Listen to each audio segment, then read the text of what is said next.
bienvenue dans cette nouvelle vidéo. Aujourd'hui je vous retrouve pour une vidéo que j'avais déjà fait l'année dernière et il me semble un petit peu l'année d'avant aussi. C'est une vidéo que je vais faire tous les 3 mois, donc si jamais vous êtes nouveau sur la chaîne, c'est une vidéo que je vais donc faire à chaque fin de trimestre de l'année pour vous présenter un petit peu mes meilleures lectures durant les 3 mois qui viennent de s'écouler. Donc là on va partir sur les mois de janvier à mars et donc je vous retrouverai dans 3 mois également pour vous faire une vidéo sur mes meilleures lectures. Comme je lis quand même pas mal, je me dis que ça peut être très chouette également de vous faire des petites vidéos comme ça tous les trimestres pour vous présenter un petit peu mes meilleures lectures que je fais pendant les 3 premiers mois. Comme ça, si jamais ça peut vous donner des idées lectures également pour la fin de cette année, ça peut être très très chouette. Enfin, si jamais vous ne me suivez pas sur Instagram, tous les mois je fais déjà un réel pour vous présenter mes meilleures lectures du mois. Et du coup sur YouTube il y aura une vidéo tous les 3 mois et il y aura également la vidéo à la fin de l'année sur ma meilleure lecture de l'année. Alors sur Instagram je vous présente les lectures que j'ai aimées en général, les lectures qui m'ont vraiment plu, qui m'ont fait passer un super moment de lecture. Ici je vais déjà en enlever par rapport aux vidéos des réels que je fais sur Instagram pour essayer de vous présenter vraiment les lectures qui m'ont encore le plus marqué, celles qui me restent vraiment en tête. Et à la fin de l'année, du coup, pour la vidéo annuelle, j'en enlèverai encore un peu de cette sélection que je vous fais tous les 3 mois pour essayer de vous présenter vraiment que les titres qui m'ont le plus marqué. C'est difficile généralement à la fin d'année. Si vous avez vu ma vidéo des meilleures lectures de 2022, j'ai quand même présenté beaucoup de livres parce que je lis quand même beaucoup. Donc forcément, en plus, quand il y avait des genres différents l'année dernière, pour l'instant il y a beaucoup d'imaginaire quand même cette année, il y a quasiment que ça.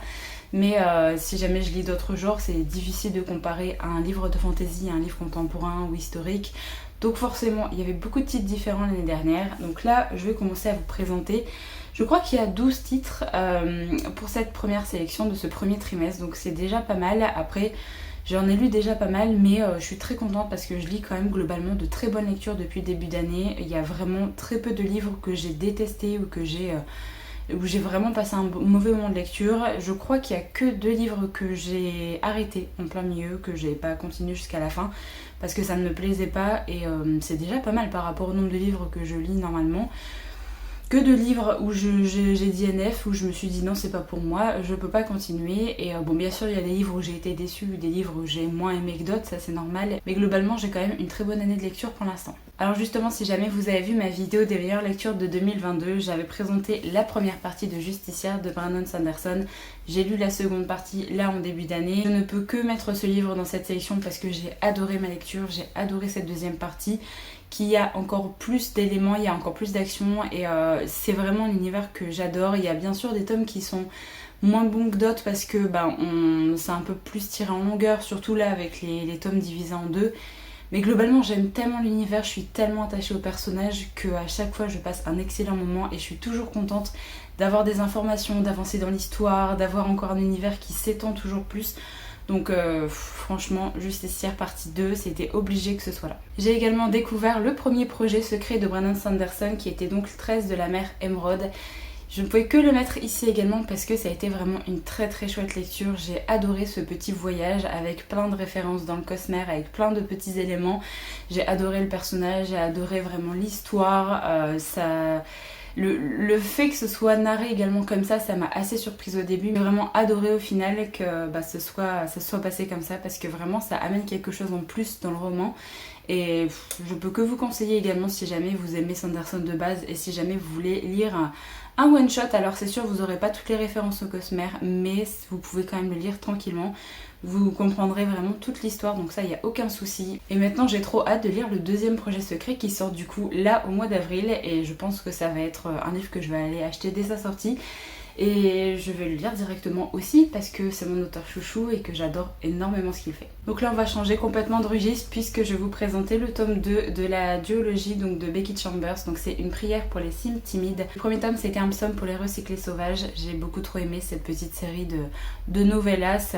On passe vraiment un très bon moment. J'ai adoré les personnages, j'ai adoré les thématiques, j'ai adoré toutes les réflexions qu'il y a dans cette série. Donc pareil, si vous voulez passer un petit moment doudou assez ouvert d'esprit avec vraiment des bons sentiments à chaque fois, je peux que vous conseiller de lire cette duologie, surtout que ça se lit très vite. Alors là je vais vous présenter un titre que j'ai terminé pile poil le 31 mars et je vous en ai pas encore parlé en update lecture mais ça arrivera dès le prochain.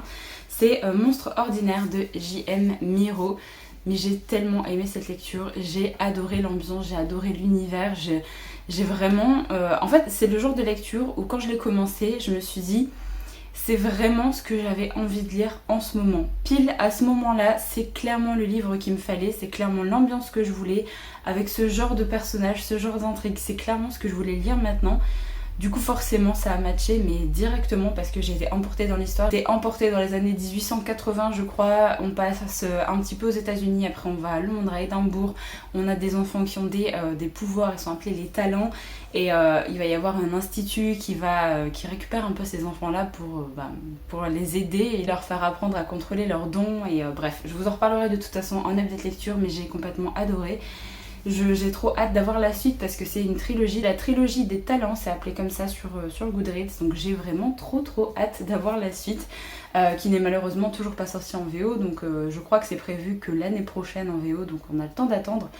Mais clairement la fin se suffit quand même à elle-même, même si ça nous donne envie de continuer, mais il n'y a pas ce côté cliffhanger à la fin qui est frustrant, vous voyez, pour les séries. Donc vous pouvez clairement le lire maintenant et lire la suite quand ça sortira. Je pense que c'est clairement pas la série où vous avez besoin d'enchaîner les tomes pour apprécier la globalité de la trilogie. Mais là, j'ai tellement aimé cette série, donc je vous en reparle très vite. Alors ensuite, je voulais également parler d'une autre novella qui est L'impératrice du sel et de la fortune de Nguivo. C'est le premier tome d'une série également, et je souhaitais vraiment mettre ce livre-là dans la sélection de mes meilleures lectures pour ce premier trimestre, parce que c'est atypique et j'ai été vraiment happée dans le roman, happée dans cette novella. La façon dont ça a été fait, ça m'a beaucoup plu et j'ai trop hâte d'avoir la suite. J'espère que La Talente sortira le tome 2 peut-être cette année, je croise les doigts. Mais je pense que c'est clairement le genre de lecture où vous n'avez pas l'habitude de lire un livre qui est raconté comme ça, d'avoir une ambiance comme ça et une écriture également assez travaillée comme ça. Donc foncez sur cette novella parce que vraiment c'était très bien. Le début d'une saga qui est également parmi mes sagas chouchou pour l'instant. Bon, j'ai lu que le premier tome, le tome 2 est prévu normalement là pour le mois d'avril. Mais j'ai tellement aimé ma lecture de Jade City de Fondali. On est clairement dans un titre un peu urban fantasy, mais pas urban fantasy où vous allez avoir des monstres, de la romance et compagnie. Juste parce que il y a de la magie, mais ça se passe clairement dans un monde qui pourrait être le nôtre. Et c'était vraiment trop bien. J'ai adoré les personnages. On a un petit côté mafia en fait dans cette série et c'était vraiment génial. J'ai adoré la relation. On a 3 frères et sœurs qui font partie d'un clan et on va avoir leur relation également qui va évoluer. Il y a des problématiques au niveau de leur organisation par rapport à un autre clan également qui essaye de prendre un peu plus le pas sur ce qu'ils ont également, et j'ai adoré le système de magie également qui est où c'est le jade en fait qui est à la base de ce système de magie, et j'ai trop hâte de lire le tome 2. Je ne peux que vous conseiller si jamais vous lisez en anglais bien sûr, parce que pour l'instant c'est pas traduit en français, mais c'était vraiment très bien, donc je vais m'empresser de lire le tome 2 le mois d'avril. Bon, j'ai envie de vous dire que c'est un petit peu obligé à chaque fois qu'il y a un Victoria Schwab, à chaque fois ça se retrouve dans mes meilleures lectures, parce que c'est vraiment une autrice chouchou, j'adore sa plume, et là clairement avec Her Dark Duets, j'ai adoré la fin de cette duologie. J'ai trouvé que c'était beaucoup plus approfondi en fait, que l'histoire était plus approfondie dans ce tome 2 que dans le premier tome. On a un côté qui est plus sombre au niveau des personnages également, de ce qu'ils peuvent ressentir. J'ai vraiment été happée dans cette fin de duologie. La fin, je m'y attendais pas non plus, donc forcément ça m'a assez touchée, et je peux que vous conseiller cette série. Alors je trouve qu'il y a la série Vicious qui pour moi est la meilleure qu'elle a pu faire. Vous avez également des one-shots avec Gallant, avec La Vie invisible d'Adi Larue qui sont vraiment très bien aussi, mais Vicious pour moi c'est mon préféré. Mais après clairement cette duologie est vraiment cool, avec cette histoire de monstre, avec le fait qu'on parle pas mal de violence et sur ce que ça implique dans ces cités. Voilà, je suis très triste de ne plus avoir d'autres titres sur cette série, mais j'aime tellement cette autrice que voilà, ça l'a encore fait une nouvelle fois avec moi, et j'ai hâte d'avoir un nouveau titre qui soit traduit en français. Alors ensuite je me suis vraiment régalée avec le premier tome d'une trilogie aussi, c'est Les Immortels de Namina Forna Donc le premier tome c'est Les guerrières au sang doré. J'ai absolument adoré ma lecture, moi j'ai été vraiment prise dans le roman, j'ai adoré les personnages. C'est assez dérangeant à certains moments, il y a quand même des trigger warnings, hein. Je vous invite à aller voir mes updates lecture si jamais vous le souhaitez, mais il y a quand même des trigger warnings pour cette série et j'ai adoré le personnage, j'ai adoré le fait qu'il y ait déjà des personnages assez gris qui prennent des décisions mais qui ne voudraient pas faire comme ça, ils voudraient faire autrement mais c'est pas possible par rapport à l'histoire, à la situation dans laquelle ils sont. Donc c'était vraiment très chouette, j'ai adoré ce premier tome et le tome 2 va sortir au mois d'avril ou mai, là je sais plus, mais ils sortent vraiment très très vite et j'ai trop hâte parce que la fin termine vraiment avec un truc et j'ai envie de savoir comment ça va se déployer dans la suite de l'histoire. Donc je ne peux que vous conseiller cette série si jamais vous voulez de la fantasy qui change un petit peu, de la fantasy assez sombre quand même, avec une héroïne qui vaut vraiment le coup d'être découverte. Un petit one-shot qui reprend la mythologie grecque, c'est Quelqu'un se souviendra de nous de Nadège Darocha. J'ai vraiment passé un excellent moment de lecture avec ce titre-là, j'ai adoré les personnages. C'est clairement pas l'histoire qui est vraiment le plus important. En fait, vous avez vraiment la relation entre les personnages, l'évolution des personnages également, le fait qu'elle recherche une certaine vengeance qui est vraiment approfondie et j'ai trouvé que c'était vraiment très bien fait. Je me suis attachée aux personnages. J'ai adoré en fait les suivre, j'ai adoré leur histoire, j'ai adoré la façon dont elles vont évoluer et grandir suite à ce qui va se passer dans le roman. Donc je peux que vous conseiller si jamais vous aimez la mythologie grecque, vraiment c'était très bien. Un autre one shot qui contrairement aux autres titres va peut-être vous faire pleurer, c'est Sous la porte qui chuchote de TJ Klune. J'avais adoré La maison au milieu de la mer Céruléenne et du coup j'avais très hâte de lire celui-là.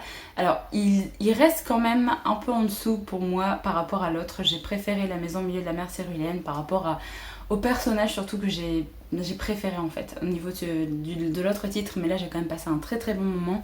J'ai adoré les thématiques qui sont abordées au niveau de la vie, de ce qu'on en attend, de plein de choses en fait qui tournent au niveau de la vie, de la mort, du deuil, enfin ce genre de choses. Donc pareil, si jamais vous n'êtes pas dans un très bon mood pour lire ce livre là, faites attention parce qu'il y a pas mal de thématiques assez importantes qui sont abordées. Mais en même temps c'est abordé avec pas mal de douceur, de délicatesse, donc c'est quand même chouette à lire, même si les thématiques sont pas forcément très joyeuses, c'est quand même vraiment très chouette et les personnages sont hyper touchants, donc je peux que vous conseiller si jamais vous aimez l'écriture de TJ Klune. De toute façon je pense que si jamais vous avez aimé son autre titre, vous allez adorer ce titre là aussi, ça c'est obligé. Alors je savais pas si j'allais mettre ce livre là ou pas, mais en fait en y repensant j'ai vraiment adoré ma lecture de ce tome 3 et ce tome 3 m'a donné beaucoup plus envie de lire la suite que par exemple les deux premiers où c'était sympa mais sans avoir le côté intriguant qui me donne vraiment très envie de savoir ce qui va se passer par la suite. Là le tome 3 c'est Hair of Fire, donc c'est le tome 3 de la série Throne of Glass de Sarah J. Maas. J'ai adoré ce tome 3, j'ai adoré la direction que va prendre l'histoire et la direction que va prendre notre héroïne par rapport à plein de choses. Je peux pas trop rentrer dans les détails bien sûr parce que c'est un tome 3 et que l'histoire avance énormément et que l'héroïne évolue beaucoup. Mais j'ai adoré en fait ce tome 3, je trouve que c'est un petit tournant dans l'histoire et j'ai hâte de lire le tome 4. Je l'ai acheté, je l'ai en ma possession, j'ai plus qu'à le lire. Il est prévu normalement dans pas si longtemps que ça, même si je ne l'ai pas inclus là je crois au mois d'avril, mais si jamais j'ai l'occasion de le démarrer, je pense que je le démarrerai. C'était quand même une très bonne lecture et vraiment c'est plus pour le côté où l'histoire m'a beaucoup plus plu que les deux premiers tomes. C'est pour ça que j'avais envie de le mettre dans cette vidéo parce que c'est un livre qui a été assez addictif et j'ai beaucoup aimé les nouveaux personnages qui sont amenés dans ce tome 3, donc j'ai vraiment hâte de lire la suite. Enfin pour conclure cette vidéo, je vais vous présenter un tome 3 mais c'est globalement la saga que j'ai terminée récemment. C'est la saga Nevernight de Jay Kristoff. J'ai relu les deux premiers tomes et j'ai terminé avec ce tome 3 là au mois de mars. J'ai adoré cette série. Il y a des moments qui sont plus ou moins bien, notamment le tome 2 pour moi il est un peu en dessous par rapport aux autres tomes de la trilogie. Mais j'ai adoré l'histoire, j'ai adoré Mia, j'ai adoré vraiment toutes les relations qu'elle va créer avec d'autres personnages. J'ai adoré sa quête de vengeance aussi, le côté assez sombre et sanglant qu'il y a dans cette histoire. Pareil, c'est pas une série pour tout le monde, donc je vous invite à aller voir mon update lecture si jamais vous voulez un petit peu tous les trigger warnings que je vous donne dessus. Mais c'était vraiment une très chouette série et je peux que vous conseiller si jamais vous avez l'habitude de lire des séries de fantasy assez sombres, un peu dark fantasy. En même temps il y a quand même des côtés lumineux dans cette série, c'est pas de la dark fantasy où vraiment il y a que des côtés sombres, négatifs, etc.